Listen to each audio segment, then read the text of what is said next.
Moana, New Zealand and Sanford are going above and beyond the government regulations, and over time we will extend the fishing exclusion out to the 100-metre depth across the Maui habitat, and that means we'll be able to remove set netting and trawling from their zone, and we'll also increase the amount of monitoring on vessels.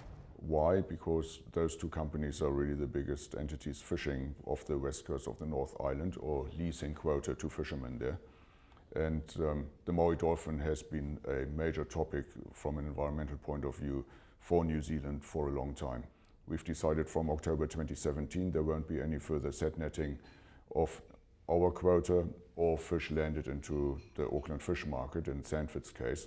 We're investing $500,000 to support those fishers who change their fishing practices so that they can have more cameras and more reporting so that we can better understand the Maui habitat, and if it changes over time then we can adjust our practices as well. We'll install cameras on board all the vessels that are acting out there or fishing out there in order to provide transparency in everything that's being done at sea.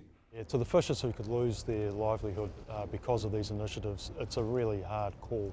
We'll work with them to either work into to transition into a new fishing method, for example from set netting into long lining, and we do urge government in this case to help that transition to another fishing method. So we acknowledge that commercial fishing is just one of the threats to Maui dolphins, and we all have a role to play in protecting these mammals, and it's just the right thing to do.